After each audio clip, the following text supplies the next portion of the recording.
Nagsimula na ang activity sa ASEAN Summit sa Malaysia na dinaluhan ni Pangulong Bongbong Marcos. Mula Kuala Lumpur, Malaysia, magbabalita live si Maricel Halili. Mase, ano ang update dyan?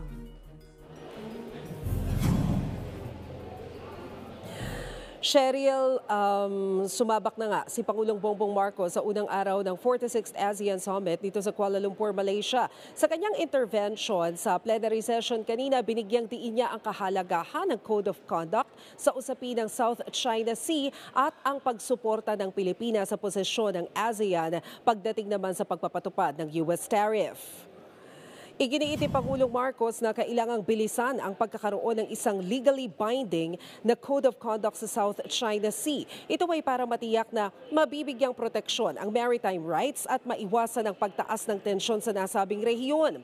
Ang COC kasi ang magiging panuntunan ng mga bansa na may claims sa nasabing lugar. Nauna nang sinabi ng Department of Foreign Affairs na sa Foreign Ministers meeting nitong 2023 ay tinatarget na maisapinal ang COC sa taong 2026 na tiyempo sa pagiging chair ng Pilipinas ng ASEAN.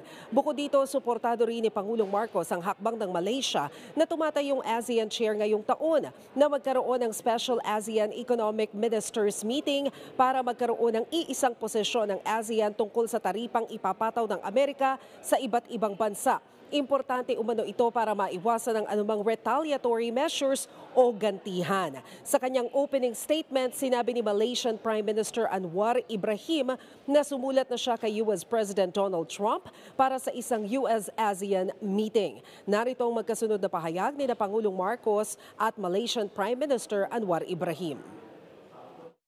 We underscore the urgent need to accelerate the adoption of a legally binding code of conduct in the South China Sea. This to safeguard maritime rights, promote stability, and prevent miscalculations at sea. We commend Malaysia's leadership in convening the Special ASEAN Economic Ministers meeting and welcome the consensus to avoid retaliatory measures.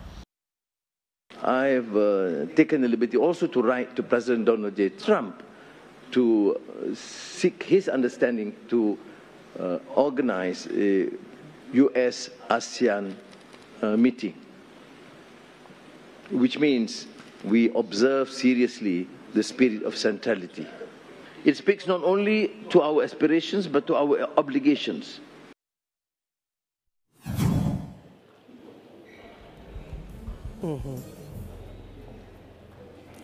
Cheryl, sa gitna nga ng nangyayaring balasahan sa gabinete ng administrasyon, limitado rin ang bilang ng mga cabinet secretaries na sumama kay Pangulong Bongbong Marcos dito sa Kuala Lumpur, Malaysia. So far, ang nakita natin na kasama ni Pangulong Marcos ay si Communications Secretary Jay Ruiz. Kasama rin daw dito si Trade Secretary Cristina Roque at si Mindanao Development Authority Secretary Leo Magno. Kahapon, Cheryl, ang dumalo rin doon sa Foreign Ministers meeting ay si outgoing Foreign Affairs Secretary Enrique Manalo. Cheryl.